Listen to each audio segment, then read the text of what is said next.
Hey everyone, Adam, Worldwide Stereo. Thank you so much for joining me tonight. This is our newest live event tonight, kind of a little follow-up from yesterday, Hi-Fi Happy Hour here. So I want to bring in some of my friends. Give me 1 second. We got a great crew for you tonight.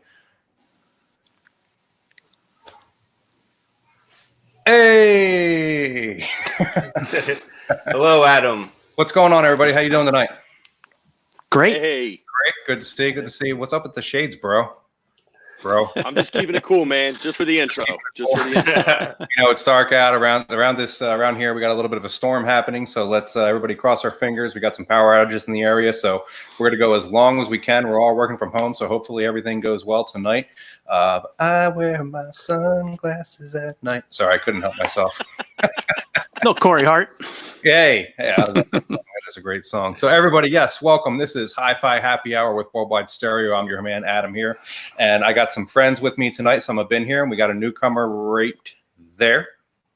Austin. Hello, everyone. That's Austin right down there. I got Dave Saylor, the one and only, and then I got Sean Tome. We're going to be talking tonight about some interesting topics. Actually, a follow-up, in case you didn't see it. So every Wednesday at noon, we go live, and I usually have a special guest, and yesterday's was definitely special. We had some guys on from Cambridge Audio. I had, and also from Cobuzz, David Solomon from Cobuzz.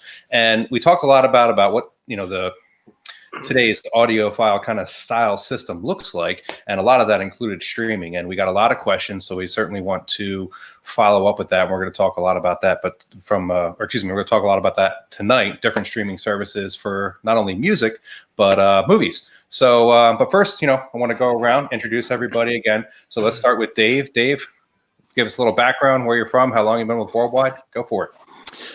Okay. Well, I've been with Worldwide for, let's see, we're almost May. This will be my 26th year. Holy cow, believe it or not. So It's insane. It's crazy.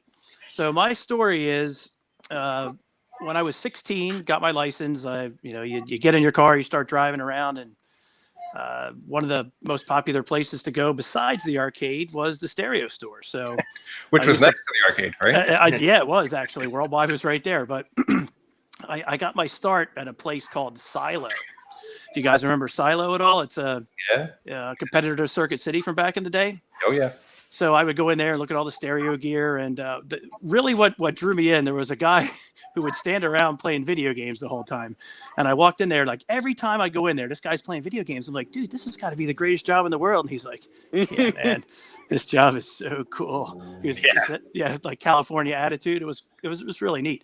So I'm like, maybe I could do that. So I filled out an application. They hired me, and that's where I got my start. And then it was really cool. Back in 95, Bob gave me a shot, and I've been with Worldwide ever since. That's awesome. That's awesome. Yeah. Hey, I kind of skipped over a point here. This is happy hour, right? Yeah. Okay. So cheers, everybody. Let's go. Let's see if we can meet on the middle. You can do it. You can do it. Come on, Dave. There you go. Hey. Dave, do you know what time it is? It's beer 30, bro. It's beer 30, bro. So Austin, right below me here, right? Austin. Yes. Again, thank you for coming tonight. Appreciate you spending the time with us. Give us a little background on you. Where'd you come from? How long have you been with Worldwide? Well, thank you for having me. I've been with Worldwide for 8 years. 8 fantastic years. It's been quite the adventure. About 13, 14 years ago, I actually got my start in consumer electronics selling digital SLR cameras. It was a lot of fun. I worked for a big box retailer who transitioned me into home theater. And when I began to sell home theater, I discovered that there's actually high-end home theater, which really intrigued me. From there, I kind of knew that I wanted to find an AV firm that was really dedicated to providing the best experience possible when it came to consumer electronics. And through a mutual rep, I've been introduced to Worldwide Stereo, and here I am 8 years later. Yeah, you worked with us at the Sean, Dave, and myself were from the Montgomeryville store showroom locally here, and you worked with us for some time, but now you've been down in the Ardmore store. How's it been down there? You know what? The Ardmore store has been fantastic. As you all know, I've worked with you guys for many, many years. Yep. Moving down to Ardmore, it's been different. It's equally as fun, as challenging, as exciting. But at the end of the day, it's slightly different. And I love every minute of it. Absolutely love it. Cool, man. Cool. And the bro. What's going on, Sean? So, give us a little backstory here. I gave the whole long story last time, so I'll give you the quick version this time. I've been with the company for about 10 years. I've had several roles, but I've been on the sales staff now for about 3, and I don't think I'm going to change it up anytime soon.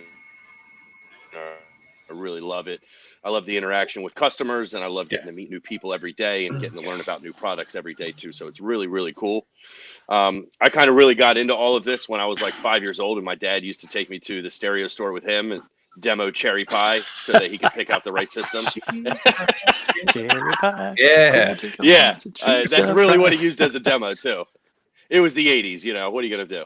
And Dad rock. Yeah. I've been into it ever since. Yeah, dad rock. Exactly. I've been into it ever since. When I was in high school, I did a lot of car audio for myself and my friends.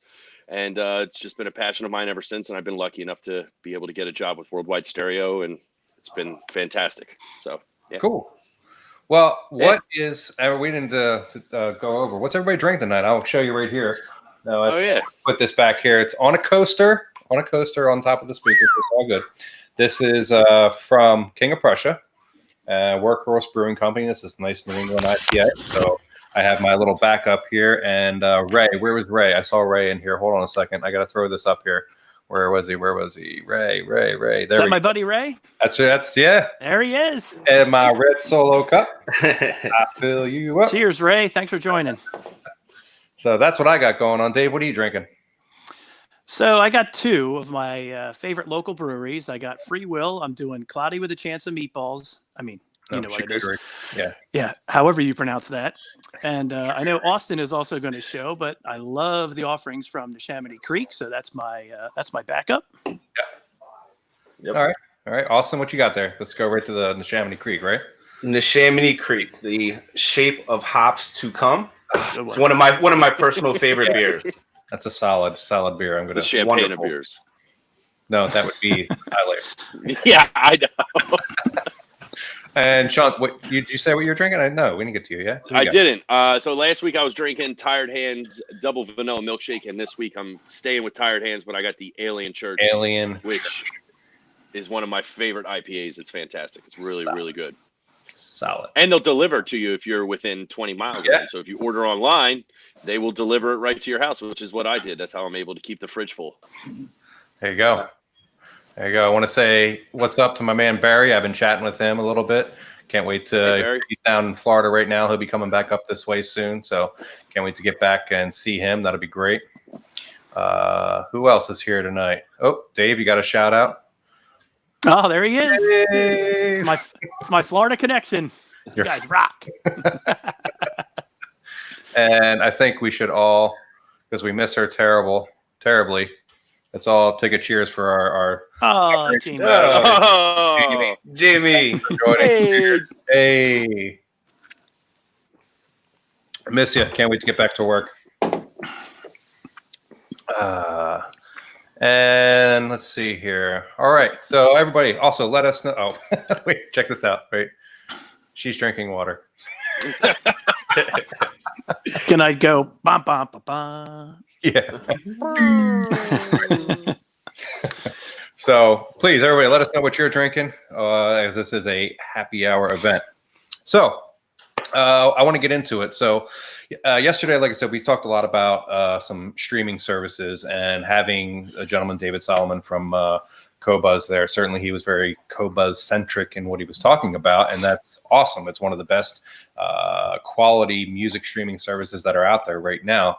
But there is a ton of them. And we got a lot of questions yesterday talking about all these different streaming services that are out there. So I wanted to kind of dig in tonight and as I have this awesome panel in front of me right here and the years of experience of being in this industry, what everybody else uses. I mean, I certainly use Cobuzz, but I also have a Spotify account for the family, so that's kind of what they use, because there's a good offering there. So I'd like to start out with talking on that subject. And if Austin, actually, you want to kind of kick this off, what do you use at home when you're talking about your streaming services compared to what's out there? What do you got? So I actually use two different streaming services for two different applications. Okay. I use Spotify and I use Tidal. I would say that I use Spotify majority of the time. And personally, the reason why I use Spotify is I absolutely love their curated playlists, their recommendations. For me, a lot of times I'm not really sure what I'm in the mood to listen to. I may have an idea of what kind of personal mood I'm in, how I'm feeling that day, and I kind of have an idea of which direction I want to go in with what I'm listening to. And Spotify helps me a lot with that. When I'm down in Ardmore, during the week working on a computer, I would like to be more focused. So I might select a classical playlist. I might select jazz, something that is easy listening, but also helps me focus. Spotify does a really good job at creating these playlists and kind of just taking care of it for me. Now, when I'm demonstrating music in systems for clients, Tidal has always been my go-to. I have a playlist on Tidal full of high-resolution music that I pull up using Blue Sound and some other high-end streaming hardware components that allow me to really allow the file type of the music to get out of the way and allow the speakers, the electronics, the cabling, all of those components to really shine. So I use different streaming services for different applications. So when you're at home and you're using Spotify, how are you listening? I see behind you there, and that's one thing most of us have definitely discovered, told everybody we have and things like that. Yeah. So, is that back there? Those are the powered clip speakers. Is that what you use? Yeah. So behind me are the Klipsch R15 powered monitors. I got those a few years ago. And they've always been my go-to speaker. They have Bluetooth. I connect my computer through these speakers. They get a lot of use. I also recently picked up a JBL Bar 5.1. I got that a couple months ago, and that has been my go-to component for playing music. Part of the reason is the wireless subwoofer. Okay.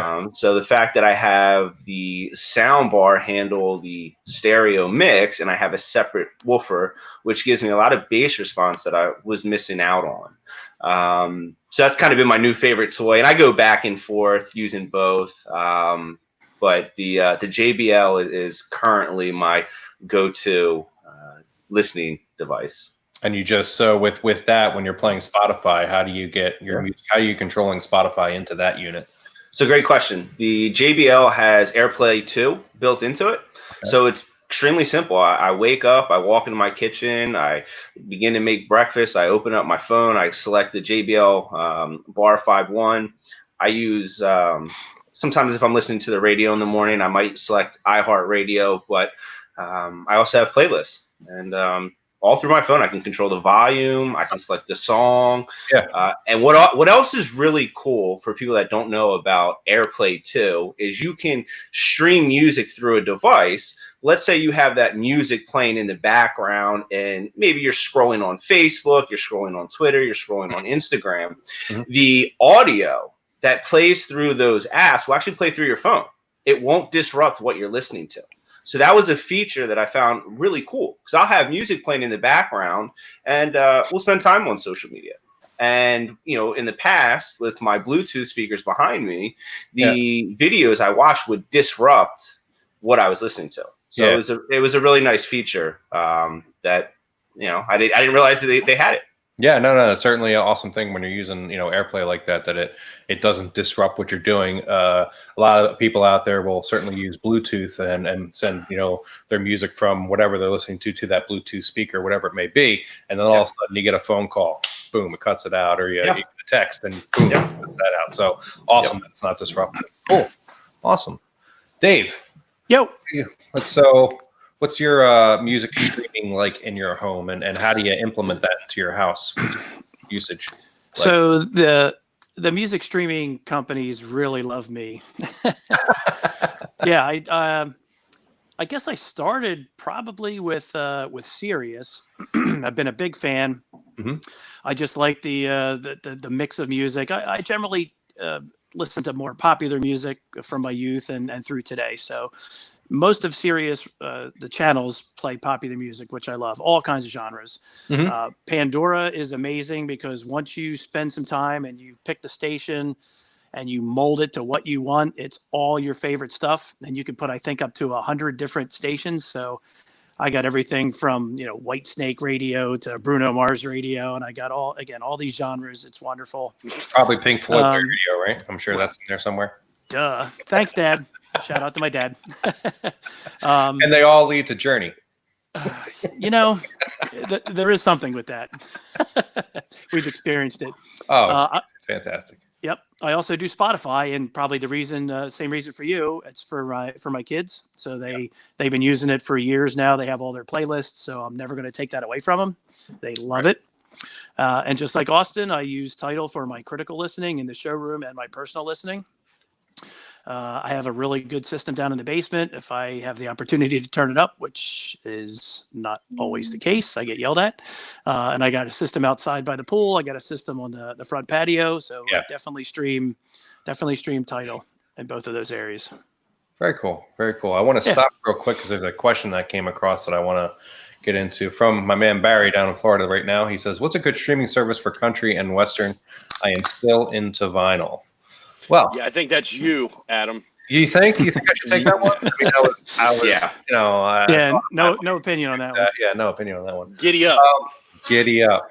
I have found, actually, as of lately, I mean, it used to be, and I'll go into my usage earlier. I mean, I was an early Spotify adopter because at the time, and a 320 kilobits per second service was about the best you can get. And I'll go into those numbers a little bit soon, so stay with me. And it was because of the selection. They just had everything, and then when Tidal came out, it was better. So I shifted over to that.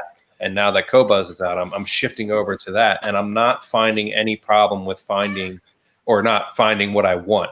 So Barry, I would say to you that any of these streaming services are going to be able to find, I don't think there's a lack of country and Western, because that's two separate categories in any of these streaming services. It's really all there. I haven't missed out on anything. So depending on what you want as far as quality, and then there's certainly pricing with the subscriptions that you want to consider, any one of these services out there would be good. Spotify, Tidal, Qobuz, and even Pandora is fun. I mean, if you want to put in and create a station around Luke Bryan, for instance, he's a great singer. And, he's a great singer. And you'll be able to do it that way too. So lots of good ways to get country and Western. Good question there, Barry. And then one more I think I want to hit here, and it was Derek.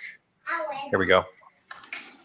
Well, let's see. Derek had a nice comment. It wasn't really a question here, but he uses Qobuz via Blue Sound Node 2 speakers on the new Gale Sanders Econ system. I've heard of those. I would love to be able to hear those. Blue Sound is a product. It's a great way to get all of these streaming services into your system.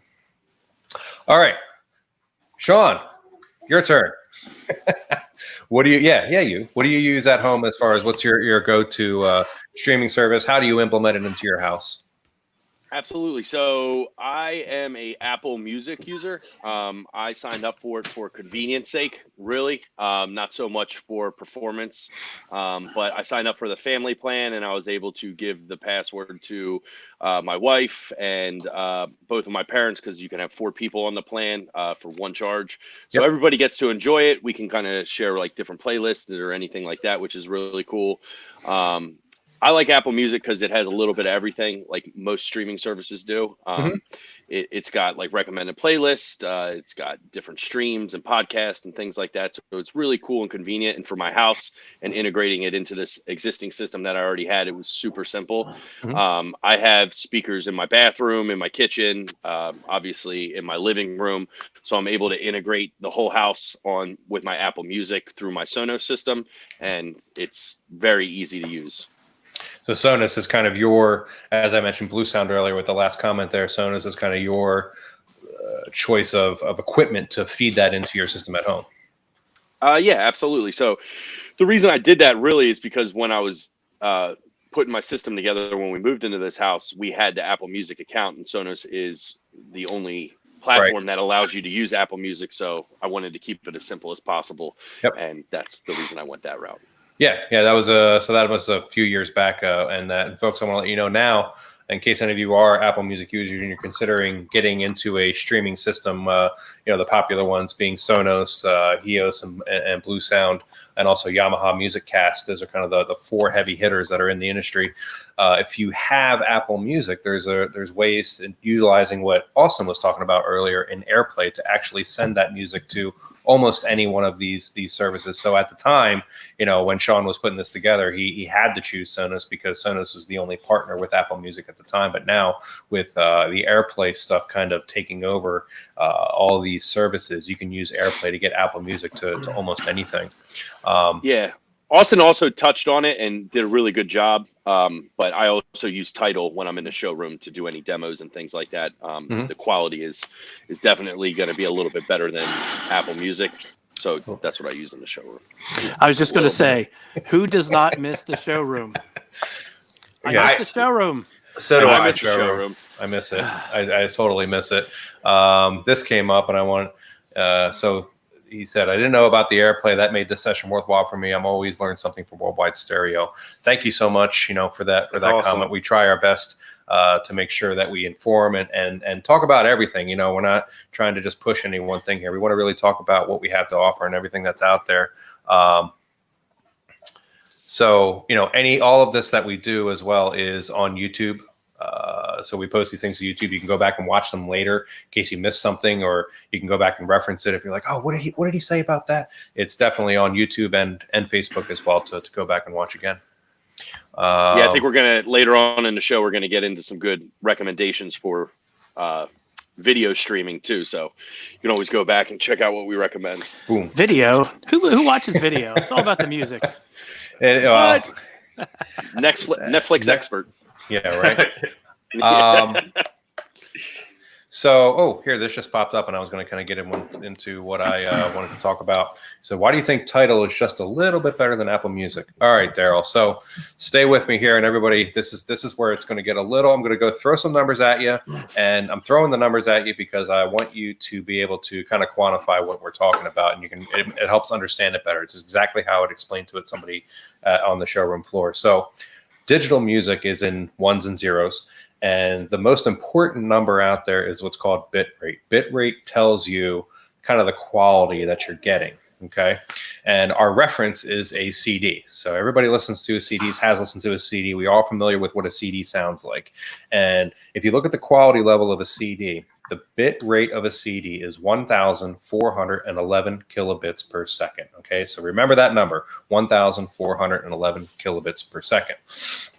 So when streaming services coming out and MP3s, they squash that down, okay, to be able to send it easier over cell networks, and they didn't think that all of that was important. So when we look at the other streaming services that are out there, let's start with Pandora being one of the more popular ones. Okay, Pandora is 192 kilobits per second. Remember, 1,411, 192. Okay, and then from 192, we'll go to something like Apple Music and basic Amazon, the basic Amazon streaming service. They're at 256 kilobits per second. CDs are up here at 1,411. And then Spotify takes another little climb, 320. And that's kind of where we cap out with most of the streaming services. That's the best that you can get until you get to services that are up here, which are Tidal and Qobuz, which Qobuz has a minimum quality of 1,411, and they go in some cases upwards of almost 10,000 kilobits per second. So why do I think Tidal is just a little bit better than Apple Music? And that is because of the actual resolution that we're getting, the quality of that stream that we're getting. So I hope that helps answer that question. Anybody have anything to add to that, or? No, you did a great job. I was just laughing because I was picturing Ryan Rumor's head exploding, trying to do all that while he's watching the live stream. the math side of it. Yeah. Ryan's the best, though. Ryan's the best. For sure. Assuming he didn't fall asleep during that explanation. Oh, wow. Love you, Ryan. Oh, turn up the heat. Love you, Ryan. Love you, Ryan. Oh, my goodness. Okay. So, let's see. And you just followed up real quick. Does that include Tidal Masters, master quality authenticated? That's it's at least 1411. It's actually a little bit better, closer to what was the number, 92, I believe. So, yeah, thank you, Daryl. His follow-up question, real quick to that: does that include Tidal Masters? So, Tidal has inside of Tidal, there's a separate category of music called MQA, stands for Master Quality Authenticated. So that is, yes, a little bit better than the standard Tidal stream of 1411, more closer to that 9,000 mark. So. Yeah. All right. So at home, Sean, why don't you ask me, what do I have? Hey, I'm the host here, but I got stuff, right? I got stuff I can talk about.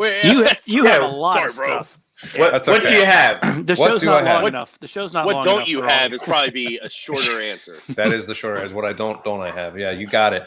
I would say, all right. So in my system, my main go-to unit is a Blue Sound Vault 2, and my Yamaha receiver that I also use as a preamp for my 11-channel system here, that has built-in content as well. So those are my main ways of getting digital music. I also have a really awesome turntable. But when I'm doing digital music, Qobuz right now and Tidal are my go-to. I pay for both because, again, music streaming services love me. So that's what I use for me, because in this system here, you can see these are my front speakers and I have subwoofers, and this is my main audio system. I'm really concerned about the quality of the audio that's going through this system, and I really appreciate it. So those are my two systems, or two streaming systems that I use. I mentioned, though, I do have Spotify. I pay for a family subscription for Spotify. I got a couple kids, my wife, and they're all on that because their main way that they're listening to music is from their phone. I mean, my teenagers, they're just using their phone, and I tried to get them better headphones, and I bought them better headphones, but all their friends have AirPods. I don't know if you guys or Dave, you're the same there with your kids. It's just like, they're like, oh God, these are great, but Dad, can I have AirPods? I'm like, okay. So, but that's the main way that they listen to music. And also they're always on the go. So they have the little Bluetooth speakers. So for them, you know, getting a family subscription for a higher resolution streaming service wasn't necessary, I felt. Dave, right. You the same on that? You got me on that one, or kind of the same? Totally. You said you had Spotify too, right? Totally. Yep. Yeah. They've had it for so long. I don't want to, I don't want to pull the plug on all their playlists, and all their friends have Spotify. They can share the playlists, and it's yeah. I guess it's more of a social kind of a streaming service compared to maybe some of the others. Yeah. So. Well, that's actually a great point. In Spotify, and I don't know if you can do this in other streaming services, but you can share your playlist with friends. So, if Adam has a playlist dedicated to piano artists, Adam knows that I love piano players, he can share that with me, and I can use that when I'm down in Ardmore. And I don't know if you can do that with other services. So you can, and so that's something we actually, if any of you out there have a Qobuz account, we have a playlist that we curated as a Worldwide Stereo family on there, and we shared that actually on our one of our last podcasts. I'm sure Amanda out there or Emily can get me that, and I can pop it up there for you so you guys can appreciate that. So that is something that maybe they learned from Spotify or took from Spotify, and you can share playlists, which is awesome, to be able to, and we're trying to do that even with each other right now, and share some music with each other. So, mention, everybody, you guys keep mentioning playlists, right? Playlists. There is out there, and we talked about this yesterday. If you guys saw that, there is a way to take your playlist and bring it into other platforms, and it's a website out there called SoundIs, and you can grab a playlist that you've already made from, let's say, Spotify and transfer it to Tidal, for instance. So you don't have to do that all over again. So something to consider if you are looking to get into maybe something more higher resolution, or you want to experiment and see what your songs sound like on a different platform. That's an easy way you can kind of move it to another one. All right, so we kind of covered a ton here already. We talked about streaming services and kind of how we have them in our own homes, what we like to use. I'm going to kind of peruse real quick here and see if there's, well, somebody says you got a fan here, nice Sean. work, guys. Nice work, guys. Oh, you want to, yeah, you want to. Oh, Yeah, it's 5:30. Time for social. 5:30 time. Hey. Who is that? Sean. I think I know who that is. I think his name is Brian. I'm going to guess. I think his name is Brian, but you never know. I think it's a Brian that used to work for us. Oh, all right. That used to work with us. I think Is it's it Brian Zyger? Little Zyger The action? big Zyg action. Little Zyg action. hey Brian. 521. Hey, so I want to bring something up. Who would out of you three guys, did any of you get sucked into the Napster and LimeWire and downloading and file sharing and all that stuff back in the day? Yeah, I experimented with that. Oh yeah. I ruined quite a few computers using LimeWire. Yeah. Well, that I mean, was for- Playlist. You had to make like burnt CDs. Like if you had like a crush on a girl, you'd burn a CD with all the music that you thought she'd like on it. You'd give it to her. Write Valentine's Day on the disc. You know. Yeah, exactly. Oh yeah. And remember, I was talking about those numbers. Remember, like Pandora was 192 kilobits. You were ecstatic if you got a 56K. Oh, they were like, terrible. Oh man, was it bad? Sean, you ready for a question specifically to you? Does Apple Music have a no loss option? I do not believe that they do, Mark. I've played around with it quite a bit, and I haven't seen that. I could do a little bit more research into it. Adam, do you know anything about? I'm almost positive it doesn't, but have you heard anything? No, I mean, you can, not Apple Music specifically. Certainly, if you're using iTunes as a way to rip your own CD collection into your computer, which is something that you may or may not want to do because it's very time consuming. But when you take a CD and you pop it into a computer, you can select your encoding options into there. So that would be the only way to potentially get a no loss option. But as far as streaming something directly from Apple Music, which is what they're all about, this isn't iTunes. No, you're pretty much capped at that 256 number. All right, let's see here. Bob, no, I did not take the company down using LimeWire. Oh, I just saw that there. I just popped it up. Austin. Yeah, that was pre Worldwide Stereo, Bob. Don't worry. He wrecked his own stuff. I'm sure I've done enough. That was not it.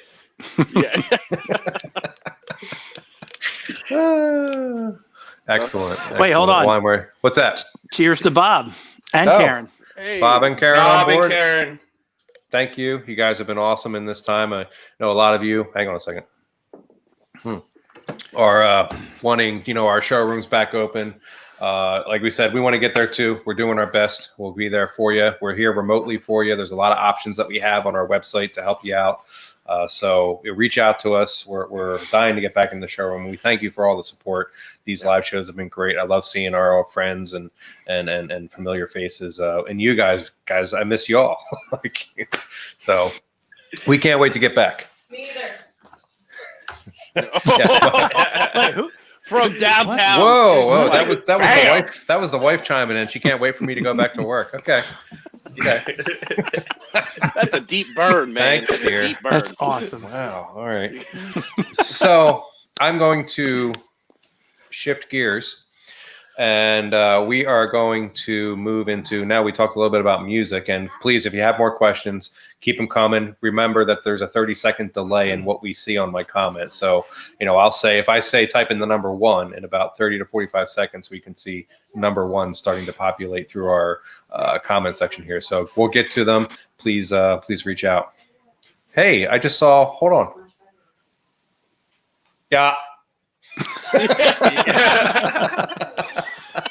Brian, hey, what's up, Brian? Brian's an old friend of ours, used to work at there, and it's a long story. Maybe we'll have time for it later, but why we all go, Yeah. Anyway, so back to the streaming. Yeah, focus blinders. Here we go. So music, we talked about streaming music, but also everybody's home. Everybody's streaming TV shows and movies now. So again, I want to shift gears and let's focus on that. There's so many options. I mean, in terms of getting videos. Sean is excited for this one, so I'm going to lead with you. Let's talk about what are you using? Why are you using it? What benefits, and maybe what some tips you have for some people out there when it comes to streaming video content. Absolutely. I think I'm single-handedly keeping the video streaming industry alive myself because I have Disney, I have Netflix, I have Hulu, I have Amazon, I have them all. I try to kind of be well-rounded in being able to watch Vudu a too, little I bit think, of everything. Right? I do have Vudu, a temporary Vudu account. Gotcha. But there's a ton of great content out there. Some good shows. I don't know, or we're not necessarily doing movie recommendations, but the one that I like the most probably is Netflix. I think the quality is the best, and they've really stepped up their game with options as far as like really good movies. Okay. I'm not a huge Netflix movies guy, like movies that Netflix actually make. I feel like they don't do a great job with that, but they make fantastic shows. Okay. But yeah, I've watched a little bit of everything. Some good stuff to watch. If you haven't, I'm sure most people have, but Ozarks on Netflix is really, really, really good. Not for the kids. If you want something to watch with the kiddos, on Disney Plus, Togo, it's a true story about a sled dog. Yeah. It's really good. Bring your tissues. It's a little bit of a tearjerker. Yeah. I got something in my eye. I just got something in my eye. Some dirt in my eye. But yeah, that's what I'm watching right now. So you said you think the quality is the best, if I may. I'm sorry, Sean. But you said the quality you think is the best. So where are you using Netflix, and how are you getting it into your TV? Is your TV a smart TV? Yeah, it is a smart TV. But I do everything through my 4K Roku player. Oh, okay. So, yep, it all goes through a HDMI cable to my receiver, another HDMI cable to my television. Yeah. All right. So everything that you have. So Roku. So explain what Roku is. If anybody that doesn't know out there, what is that? So Roku it's a component that you can get, and it has HDMI out. You can plug it directly into your television or into your receiver, and it enables you to do it. It's pretty much like the smart part of a smart television. So all the different apps and streaming services that you might want to watch, you're able to get them on a Roku. And a Roku is more Android friendly than Apple friendly. Apple has the Apple TV, and Roku has Roku. Obviously. Everyone else. Android has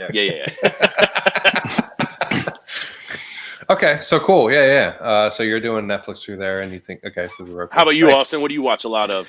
That's a great question. So I actually have two different setups.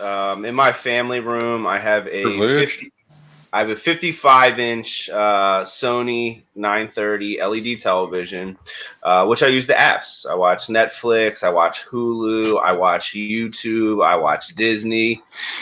In my bedroom, I have a Samsung older LED television, which has no cable box, an antenna, and a Roku.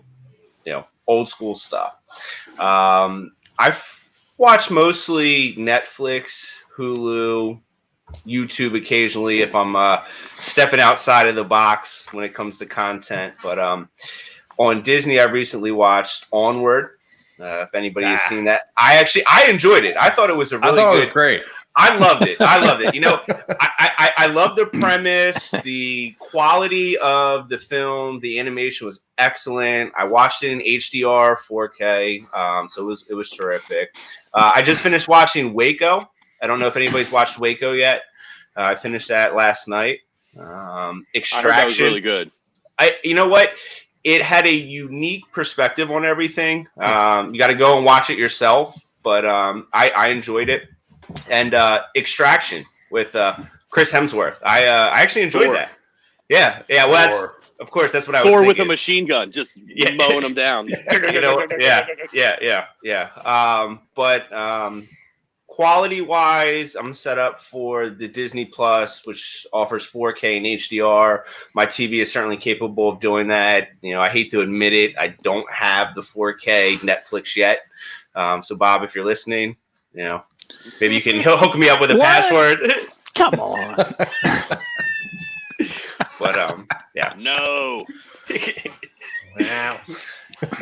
You paid him back, right, in France? You did, so you guys are square. Yeah. I just want to make sure before you ask for anything. Yeah, me and Bob, we're even. Okay.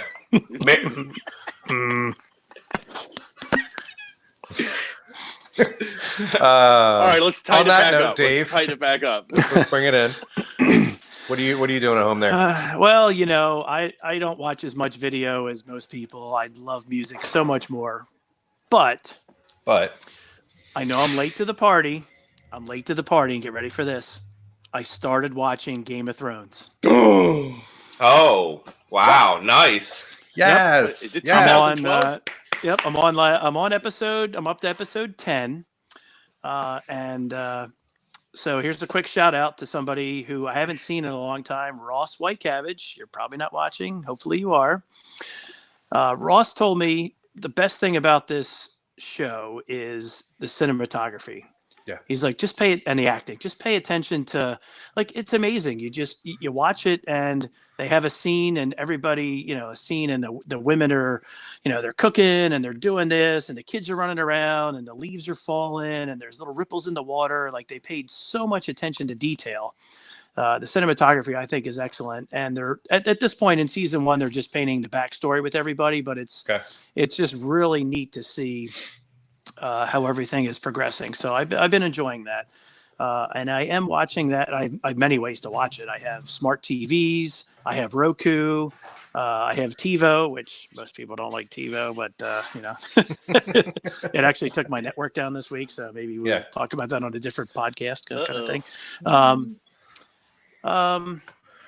But yeah, we have Disney Plus because my family loves Disney. We do Amazon, we do Netflix. Yeah, we pretty much do everything. But at the moment, I'm doing Game of Thrones. Fantastic. It's great to hear, Winter Dave. You've made my night. We've tried for years. I know. So it's good to hear. One thing to point out with Game of Thrones is that they really pay dividends to their watchers who invest in the long term.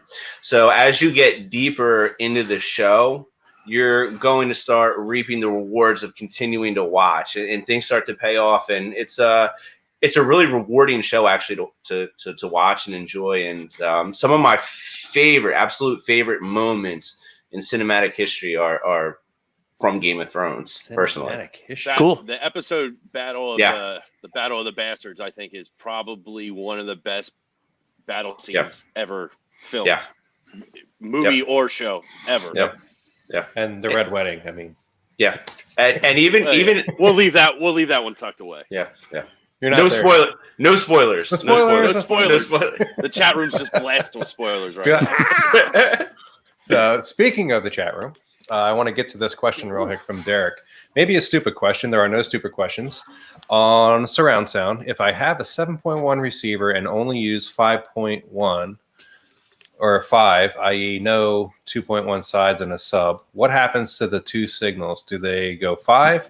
If I don't have a sub, will sound below 50 hertz go to the front 2 channels instead of the sub? This is an awesome question. That is a great question. So I will say, okay, so if you only have, let's say, so there's only, oh God, I don't even know where to start with this. All right, here we go. So most stuff that you're watching on TV, if you're just watching regular high definition TV, is only in 5.1. So you won't miss out anything there.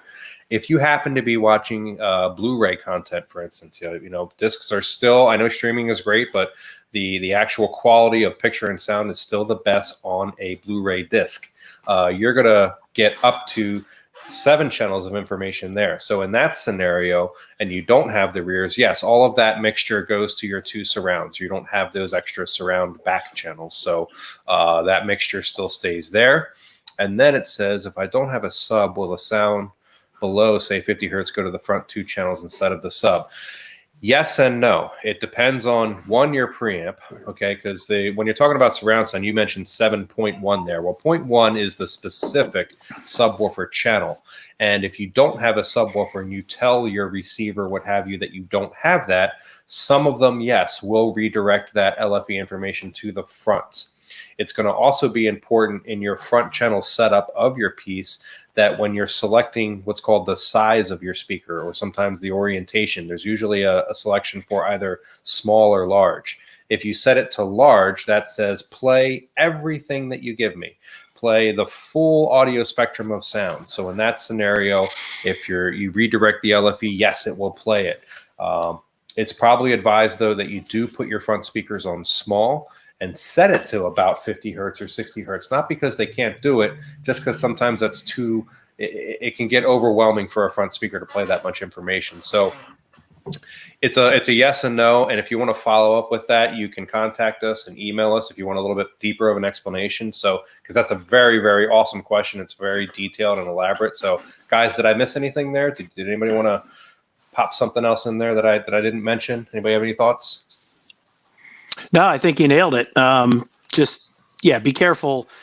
You don't want to send the subwoofer information to the front left and right speakers if you're watching Game of Thrones and that scene you were talking about. You don't want to blow your speakers up. So we can make sure we get to the right info on that. You definitely want to be careful. And just one other little question here I want to kind of pop up here. Is YouTube the best video/audio streaming of live concerts in aspect of availability and quality? Probably availability. I mean, availability for sure. Again, a shout out to my dad. He's watching YouTube like crazy. He tells me more about YouTube than I've ever even imagined. And he's watching Roger Waters and Pink Floyd, and he's all over it. And there's so much stuff on YouTube. It may not be the best quality. I think it's depending on what you watch. It's pretty good, but definitely for availability, they have a lot of stuff. On the concert notes, and actually, I want to chime in here. There is a service out there for not only just music, but also live concert video, and it's a service out there called Nugs, N-U-G-S, Nugs, and they have Nugs TV, and also Nugs is a streaming service available in, I know, Blue Sound. I'm not sure about Sonos, but this is all live concert material, and you can watch live concerts. They'll post out like we did for this, saying, hey, there's a live event, but there's bands that are live, like Grateful Dead stuff and Fish. They broadcast them. A lot of these jam band style bands that are out there, but there's also content. I've seen content to listen to from bands like 311 and Metallica. So it's a great service to get live concert recordings, and in some cases, actual shows that you can watch. So that's on, I know, through Apple TV. There's a Nugs TV app that you can upload on there and actually watch live concerts. The audio quality is great. The picture quality is, HD, so very, very good. Not 4K, but HD quality. So that's really, really awesome for anybody looking for a good way to watch some good concerts and listen. What's the audio? Oh, sorry, Sean. I was going to ask, what is the audio mix that Nugs provides that content in? Because I know with certain concerts they have Blu-ray quality 5.1, like John Mayer, Where the Lights Are tour. Like that's one of my personal favorite Blu-rays. Also one of my personal favorite demo CDs. So there's a stereo mix as well as a surround sound mix. That personally, I'm not familiar with Nugs, so this is great information for me. What kind of mixes do they offer? I've seen stereo and surround, just basic 5.1 surround for most of them. Usually I'd say the festivals, like if you're watching a festival, it comes across in a stereo mix. But if it's a dedicated show, that you'll get a surround sound mix, at least a 5.1 mix out of that. Awesome. Yeah. So I know you're going to hate this, Adam, but if anybody is looking for a really cool live concert stream, Post Malone did a Nirvana cover with Travis Barker, and I thought it was awesome. Like, if you're a Nirvana guy, it was really, really, really, really good. It can be found on YouTube or anything. I thought it was amazing. I watched it twice, actually. I'm a huge Nirvana guy, and it was really, really good. All right.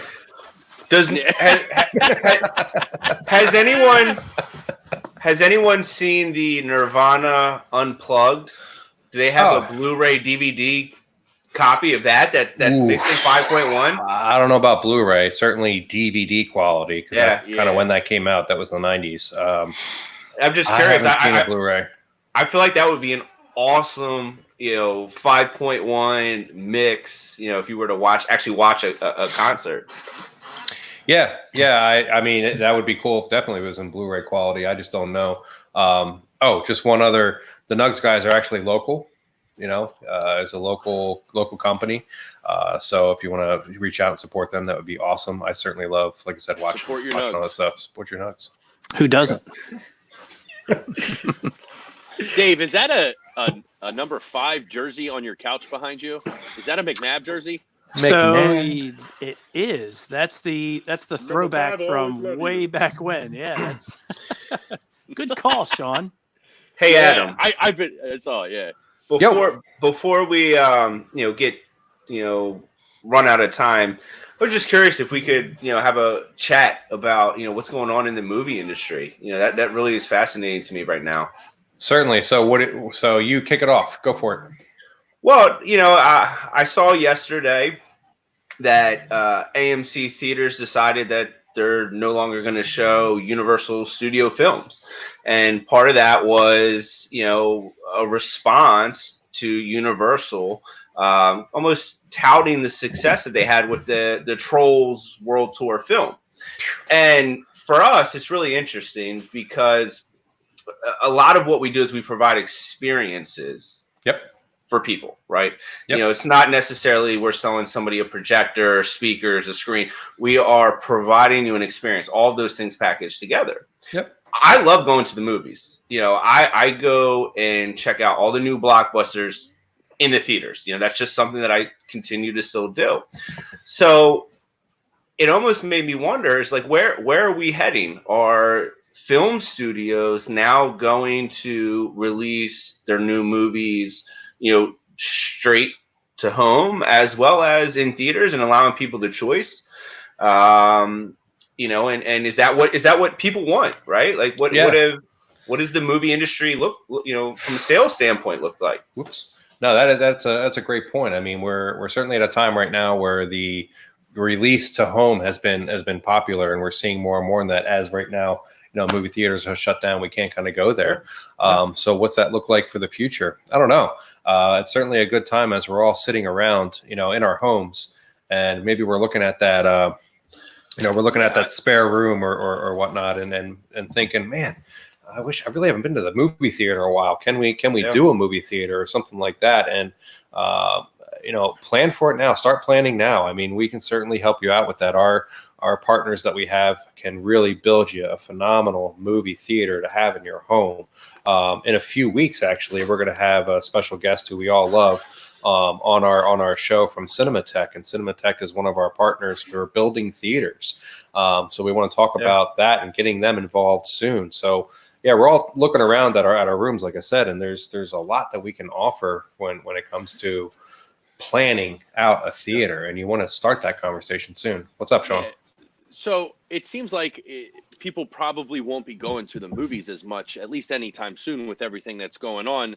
And I think this would be a good time to maybe everybody just touch on a cool theater project we've done where we've taken a room that you normally wouldn't think could turn into a theater, and we were able to accomplish that and kind of make that dream come true for the customer. Mm-hmm. I know for me personally, I had a customer who had a living room with a fireplace and vaulted ceilings, and we were able to kind of turn that into a dedicated theater, and it turned out really, really well. We had to do some sound panels on the vaulted ceiling to control the echo and everything like that, but we were able to transform that into a dedicated theater, and it turned out fantastic. Dave, have you ever done a unique room for a theater like that? Yeah, I mean, as I said before, I've been here 26 years, so I've done a lot of different projects. What's the weirdest room? I wouldn't say it was weird. I would say what was neat was it was their son's bedroom. He moved out, got married, and they had there was a spare room. It was literally 10 by 12, and they wanted a projector system. They wanted to feel like they were at the movies. So we actually did a projector and a screen and a nice sound system literally in a 12 by 10 bedroom. and it turned out awesome. They had 2 theater chairs, his and hers. It was pretty neat. When I moved out, my parents just put a treadmill in my bedroom. Was that a hint for you, or Right. were they saying when you come back, you might as well step on this thing? Was that? Where we go with that? Oh, hey, I can run like a gazelle, baby. Yeah. How about you, Austin? Have you done any unique projects? Yeah. When I look back onto what I consider to be screening room projects, right? Sometimes we throw around the term media room. We throw around the term home theater. They all have a lot of different meanings. When I think of a dedicated space, I think of a screening room. A room where you can go in there and you can replicate, as close as possible to what the director intended. A room where you're captured by a bright, vibrant image. You are transported by incredible surround sound. It's this experience that basically transports you from your basement, from your home, and it puts you into this fantasy. Yeah. So, that experience is what we all try to provide for our clients, no matter what the room is, Yeah. So when I think back, I think of rooms that, may have had, 6 3/4 feet ceilings, almost 7-foot ceilings. There's no way that a theater should be able to fit in there. Yet with the resources that we have on staff and the collaboration, we were able to provide this specific client with an experience that, to be honest, his kids use every day, and he's a busy man, but when he gets to use it, it still blows his mind. I also think of rooms where, sometimes our competitors say it's not possible. Yeah. And again, with the years of experience we have with everybody on staff, we're able to work together and make it happen. So, having an opportunity to look back on it, there's a lot of projects that I'm grateful I had an opportunity to be a part of. Mm-hmm. And those clients, luckily I've actually kind of become friends. It's funny. We talk to this day with everything that's going on. What's behind you there? It says CE Pro Magazine. Is that a project that you did there or something like that? Yeah. So behind me is, I'm not sure if you can see this, but last year we were awarded silver in best media room. CE Pro is an industry magazine which is comprised of pretty much all of the top AV dealers, the custom integrators, the electronic retailers. So to be awarded was quite. Certainly I was surprised. I had no idea that it was coming. But, the installers, Noah, Brian, the project managers who helped with the project, there were so many moving parts. The fact that we were able to provide the client with something that he still texts me to this day about, it's a really, really rewarding and satisfying. It's just an amazing feeling. And it's just a acknowledgement to everybody at Worldwide that had their hand in it. Excellent. How about you, Adam? What's the most unique theater you've done? Well, it was last year for me with a full Cinematech home theater, or a theater system that we did, all Focal, of course. I mean, I had to do that. And one of the top of the line Sony projectors, the whole fiber optic ceiling, the room treatment. I mean, it was over the top. It was amazing. What a dedicated space.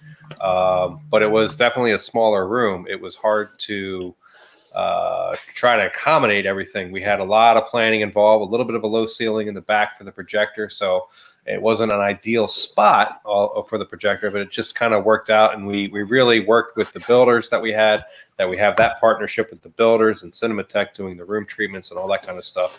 It was phenomenal in that regard. The finished product was amazing. So that was about the biggest theater, or I'd say the most unique one that I've ever done. It was really, really awesome. That theater was amazing. I know that Worldwide was super happy proud to put their name on that one. Oh, absolutely.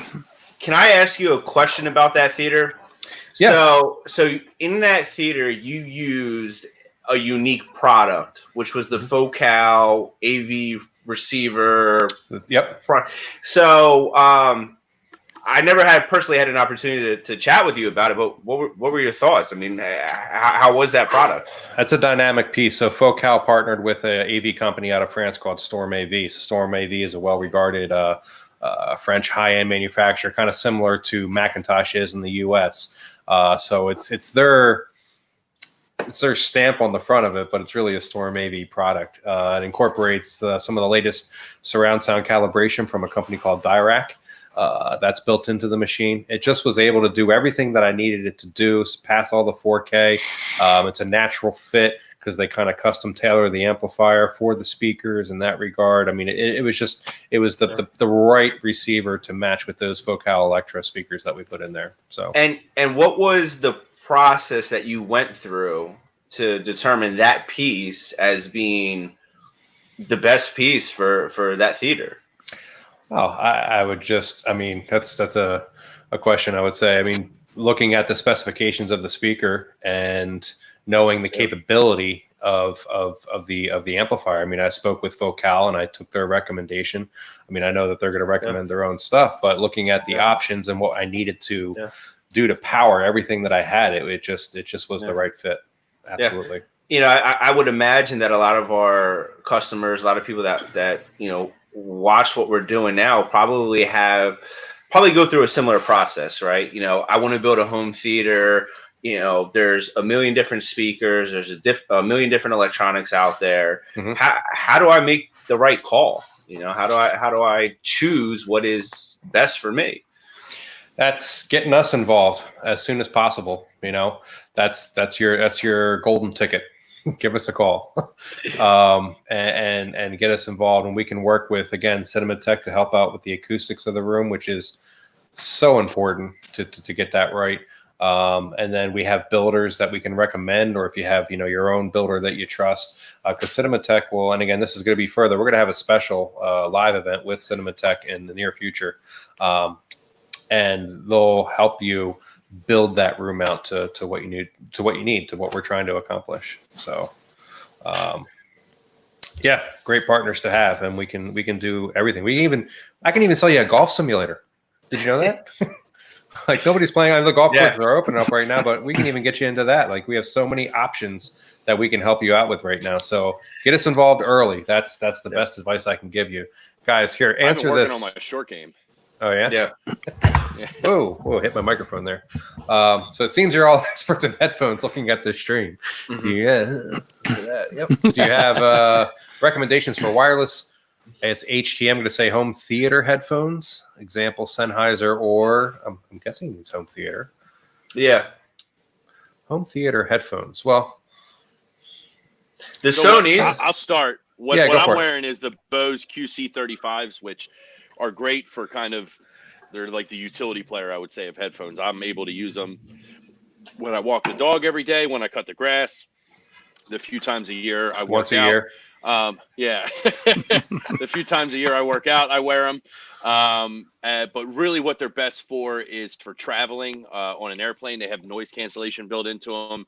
So it makes listening to music far less fatiguing on an airplane than if you were to just like pop in some earbuds that didn't have noise cancellation or anything like that. You know, you really start to get worn out after an hour or two on an airplane. So this is what I use almost every day when I have to cook dinner or anything like that, which is going to be soon. I'm going to leave these on and just listen to some music while I'm cooking. Yeah. How about you, Austin? What are you rocking? So right now I have the Bowers & Wilkins PX wireless headphones on. I've had quite a few headphones in the last few years. I have a pair of Focal Listens. Obviously, I have the Bowers & Wilkins. I had a pair of Beats Studio headphones, all of which, for me personally, fit a different application. The Bowers & Wilkins are my favorite. I love the look of them. I happen to have the navy blue and gold finish. Yeah. The comfort is excellent. The noise cancellation is excellent. I've worn them on long flights, and they never bothered me. And from a sound quality standpoint, they're exactly what you could expect out of Bowers and Wilkins. I would have to say the Bose QC35s, if you're looking for comfort, are the most comfortable headphones I've ever put on. So that's just clearly you haven't put on the Sonys. the 1000s. Yeah. I am a fan. I'm a fan. I really like the Sonys. There's just something about the cushion, the surround, that personally I like, and maybe it's just the size of my ears. Dave, what are you wearing? I think gamer headphones. Wait, right? whoa. Right. So these. Okay. Yeah. Yeah. Now these are Got some these are Gucci. just gamer headphones, so I can be on the live chat with everybody. Okay. So yeah, I don't have a recommendation for home theater headphones. All right. Gonna get on some COD tonight, bro? Maybe. So these are the AudioQuest Nighthawks that I'm wearing. And these are not wireless. But to answer Eric's question here about looking recommendation for wireless home theater headphones, yeah, I really like the Sonys. I think they're great. Very comfortable and good noise cancellation circuitry. As far as like a dedicated home theater, I mean, it's hard to get. And I was trying to think about this. I mean, it's hard to get the movement of sound, obviously, from a headphone. And I've never tried it this way, and I wonder if it will work. This is a question in my head, and I could do more research on it. But remember, Odyssey had those Mobius headphones. They were gamer headphones that like gaming. Yeah, you moved it, like when you moved your head, Yeah. like it knows the location of your head, and when you're looking, and it moves sound around. So yeah. I wonder if that would work for home theater. I don't know. I don't think so. But I really want to buy a pair of those headphones. That's on my list for. For those who don't know, the three of us, Sean, Dave, and Adam, we all play games together. We all play Call of Duty together. So having a good pair of gaming headphones is a competitive advantage. Those headphones could only make you better, Austin. Yeah. Oh yeah. I can only go up from here, right? I can't go down. Yeah, we do have, and also it's just on the Mobius we're talking about. We do have a review on them. Our buddy Andrew, who's a big gamer, actually did a very, very thorough review. So if you can check out our YouTube channel, you will find that there, which is great. So don't forget to get out there and check that out. Those reviews, that plus many more. So, oh my God, guys, this has been a really cool show. I want to thank everybody for being on. We'll just kind of talk through a little bit. Oh, here we go. I wear my sunglasses and that's so. Here we go. Just. I thought you were gonna wrap it up in there. Well, I'm getting there. No, I'm getting there. So no, everybody. Thank you for being on tonight. This was an awesome show. This is our happy hour at 5:00. We do this every Thursday, and don't forget next week. Okay, on Wednesday at noon, we have our live event, and that's going to be a really, really good one. Next week's live event is about Wi-Fi, and I think Dave, you mentioned earlier about you taking your Wi-Fi down.